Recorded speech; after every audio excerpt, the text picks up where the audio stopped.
الحمد لله وكفى والسلام على عباده الذين اصطفى أما بعد فأعوذ بالله من الشيطان الرجيم بسم الله الرحمن الرحيم والذين جاهدوا فينا لنهدينهم سبلنا سبحان ربك رب العزة عما يصفون والسلام على المرسلين والحمد لله رب العالمين اللهم صل على سيدنا محمد وعلى آل سيدنا محمد وبارك وسلم.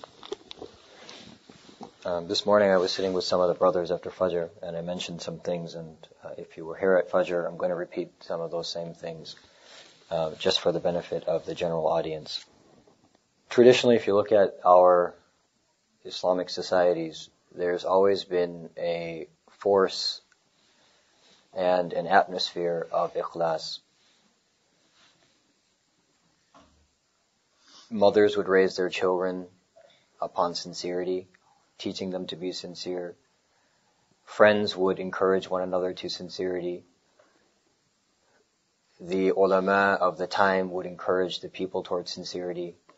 The a'imma of the masajid would encourage people towards sincerity.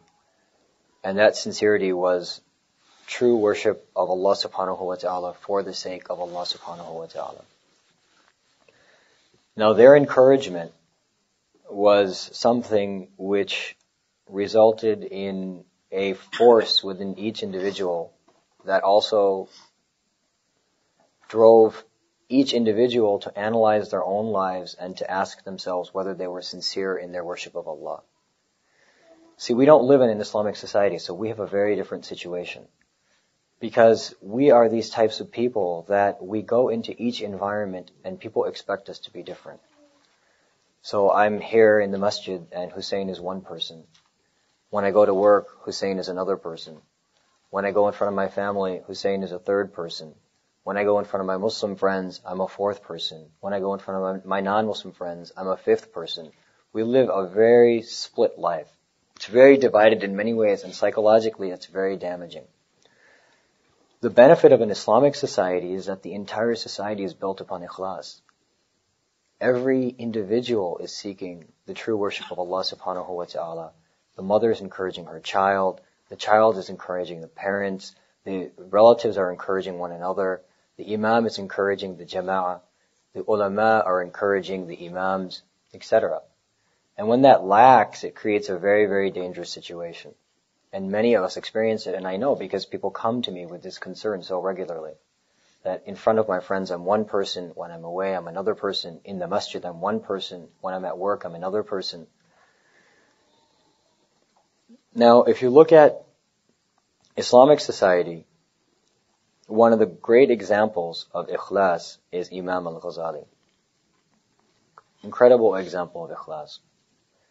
The reason being is that initially, when he was a student, there's a very, very often repeated story of his days of study. And he used to study in a madrasa. And when he was studying in the madrasa, he was extremely sincere in his studies. Now, at that time, the government used to fund the madrasas, meaning the Khalifa. The Khalifa of the time felt it a responsibility and felt it an honor upon himself that he would be able to fund these Islamic schools, which would then produce the judges of the courts, and all the courts were run according to the Sharia, etc. So anyway, one day someone came and complained to the Khalifa that none of the students in these madaris are sincere. There's no sincerity in these students. They're doing it for their own political means. They're doing it for their own economic advancement. Because at that time, becoming what today people will encourage people, you say, become a doctor, become an engineer. At that time, the big thing was to become an imam, because you would get a job in a court. You would be working as a government employee. You'd be wealthy. You'd be respected, etc. So the Khalifa, he thought, if that's the case, that there are no sincere students in these madaris, then why should I waste my money in these madrasas? Why should I spend the government's money running these schools if the students are not sincere? So he took this criticism very seriously. And he himself started visiting various schools and asking students questions about why they're studying. So he went to one of the schools and he began to ask the students, why are you studying? Each of them individually, why do you study this deen? Why are you here? So one of them said, my father wants me to become an imam. The other one said that I want to become famous one day. And the third one said that I want to write books and people will know my name. So each of them gave an answer which was not sincere for the sake of Allah subhanahu wa ta'ala. So anyway, as the Khalifa was leaving that madrasa, he made a decision in his mind. And he said, if truly these students are so insincere that they're doing it for the sake of the world, then I'm going to shut down all these schools. Now, as he was leaving that school, he saw that there was a student way in the corner studying under a lamp. One of those old traditional lamps that you would burn. So he said, let me ask this last student. So on his way, he began to head towards that student. He said, Assalamu alaikum. The student did not even respond. The student did not even say, Wa alaikum assalam. So he again said to the student, Assalamu alaikum. Finally, the student said, Wa alaikum assalam. He said, how come you didn't respond to me? He said, I was busy doing my work. He said, oh, what are you doing? He said, oh, well, I'm reading these books of fiqh. He said, why are you reading these books of fiqh? He said, because in these books, I can learn how to please my Lord and how I can avoid displeasing my Lord. So when the Khalifa heard this, he said, well, wait a minute. Here's a single sincere student. If there's even one sincere student out of the hundreds of students that are studying here, then it's still valuable to keep this institution alive. Now that student ended up becoming the famous Imam al-Ghazali. Now the thing about Imam al-Ghazali was that he was always true to himself. He became a famous Imam. He became a famous scholar. He became extremely well known in his area of work, meaning the place where he was Imam, the place where he was a scholar. But in his deepest thoughts and his deepest heart, he felt that he wasn't truly worshipping Allah the way he should. So what he decided to do was to explore all of these various types of knowledges and try to find which one could truly get him to really, really be sincere in his worship towards Allah. So this was the famous time when he studied and then destroyed philosophy. He studied so many different methods of attaining nearness to Allah, until finally he came to the science of tasawwuf. Now he himself writes in his own writings that when I came to the science of tasawwuf, a problem arose. And that is that in order to study tasawwuf, you can't read a book, you have to go to a shaykh. But if I was to go to a shaykh, I would not be able to be the imam, I would not be able to be the scholar, I would not be able to guide the people the way I guide them. So now I was stuck. Part of me was saying, you have to leave your being imam. You have to leave your position of scholarship. You have to leave your being a mudarris. And you have to go to the shayukh and see what truth exists in tasawwuf. And the other half of him was saying that you can't go. All these people depend on you. You're so famous. If you leave, what will people say? What will people do? Anyway, he says that for 6 months, he battled within himself. Should I leave? Should I not leave? Should I leave? Should I not leave? Although he knew he needed to leave, but he couldn't get himself to do it. So he says, exactly after 6 months, I lost my voice. Now when he lost his voice, he had no choice, right? You can no longer give your Jummah talk, you can no longer teach, you can no longer give people advice, you can no longer lead the prayer. So he was forced to go and study under tasawwuf under the mashayikh, and he actually went to Damascus, and there's a famous place, and it still exists to this day, where he spent his time studying tasawwuf. Now it was after his study of tasawwuf that he then wrote his major works. And in his major works, he himself writes that in tasawwuf, I found the truth of worshipping Allah subhanahu wa ta'ala. Meaning, I finally, after so many years, I developed my sincerity. And then, he ultimately returned and he wrote his famous work, Ihya Ulumuddin. Now look at the benefit that has occurred from Ihya Ulumuddin. Right? What he thought was a benefit to all of mankind by being the imam, by being the scholar, in the end, none of that lasted. And you know that after Imam Ghazali passed away, people were confused by his writings and they actually went and burned his books. Very shortly in the history of Islam, after he passed away, people purposely went out to destroy his books. They purposely went and burned his books, yet his sincerity was such in that final book that Allah subhanahu wa ta'ala preserved that book. So Ihya Ulumuddin is still alive today. And it's still one of the famous books of Islamic science. And it's so referred to. So again, it was his sincerity. And that sincerity arose from his environment. Meaning that search for sincerity. It's planted within a human being, but it has to be nourished by the environment. One of the major factors in his life, or one of the major nourishers in his life, was actually his mother. Now, there's a very interesting story about Imam Ghazali and his mother and his brother. Imam Ghazali had a younger brother, Imam Ghazali had an older brother who was older than him. Now, his older brother would not pray behind Imam Ghazali. He refused to pray behind his younger brother. So often he would not even pray in the masjid, he would pray at home. Now the people of the community, they began to complain. They said, what kind of thing is this? Imam Ghazali is the imam of the masjid. He's the head of the community. And his brother refuses to pray behind him. What's going on here? There must be something wrong. So talk began to arise among the people, and they began to discuss this issue, and it became such a big deal that eventually it also affected Imam Ghazali. He also began to feel that, look, although that's my older brother, and if he doesn't want to pray behind me, that's fine. But in the end, I'm still the imam of the masjid. Right? What push comes to shove, I am the imam of the masjid. I am not his younger brother in this capacity. So therefore, he should pray behind me. So Imam Ghazali, he remained silent for a period of time until it got to such a point that he could no longer take it. So he went and he complained to his mother. And he said to his mother, look, my brother, he doesn't pray behind me. And the people in the community, they're making a ruckus about this.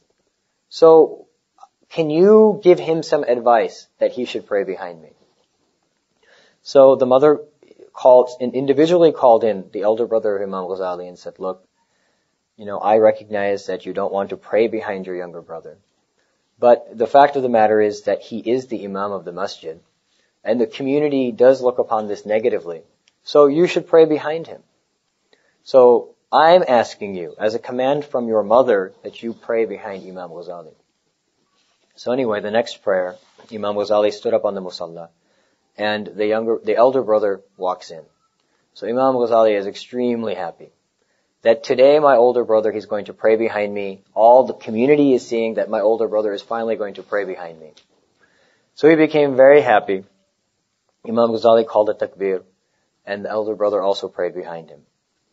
In the second rak'ah, in the middle of the salah, the elder brother broke his salah and he went home and he prayed there. So now it was even a worse situation. That's like putting salt on the wound. Because as soon as the salah was over, Imam Ghazali looked to see his brother's face for some kind of peace in his heart, and he sees that his brother's not there, and the whole community begins speaking that what's going on. Now, he came, but in the middle of the salah, he broke his prayer and he left. So what's going on with the older brother? So Imam Ghazali was very upset, because this just made things so much worse. So he went to his mother, immediately after the prayer.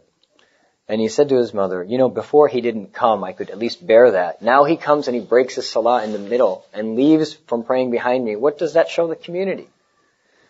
So the mother calls in the older brother and says, is this true? That you, in the middle of the salah, you broke your salah and left praying behind your brother? So the older brother says, yes. She said, why did you do that? He said, because you told me to pray behind him. In the first rak'ah, he was concentrating on Allah. I felt that he was concentrating on Allah. In the second rak'ah, his mind was totally someplace else. So the second his mind was totally someplace else, he was no longer praying properly, so I didn't need to pray behind him, so I broke my prayer and went home and prayed. So then the mother turned to Imam Ghazali. She said, is that true? He put his head down in shame, and he said, yes, that's true. In the first rak'ah, I was focusing on Allah. But when the second rak'ah began, I was thinking about the fact that I have to give a dars after this salah, and I started thinking about the issues that I was going to discuss in that dars. So immediately, Imam Ghazali's mother began crying. And she said, both of my sons have failed me. She said what? Both of my sons have failed me.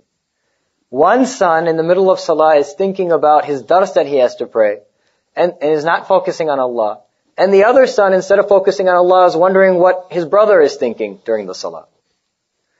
And so, from that, both of them learned a very important lesson. That the essence of our deeds is our sincerity to Allah subhanahu wa ta'ala. Now look at the environment that these people grew up in. Right?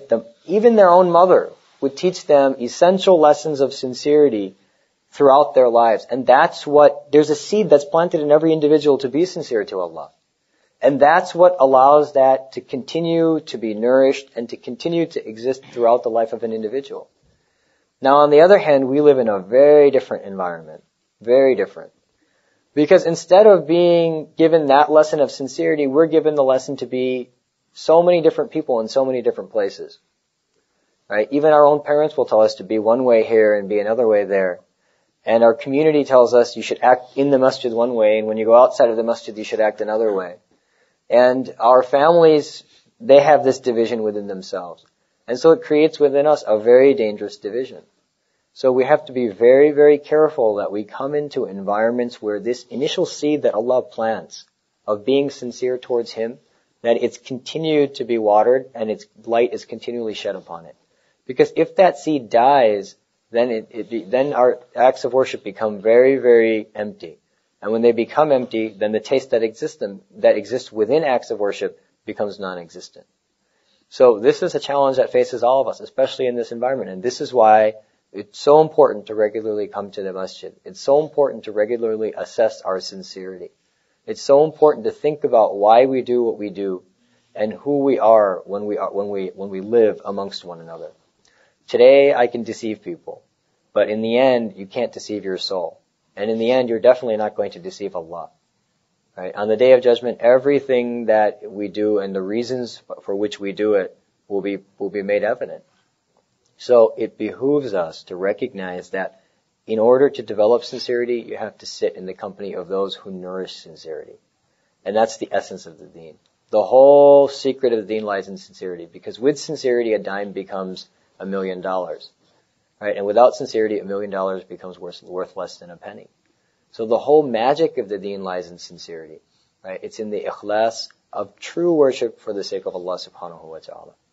So may Allah subhanahu wa ta'ala give us the tawfiq to be mukhlis in our ibadah of Him, and to be people who are true to themselves in their search of nearness to Allah subhanahu wa ta'ala. Wa akhiru da'wana alhamdulillahi rabbil alameen.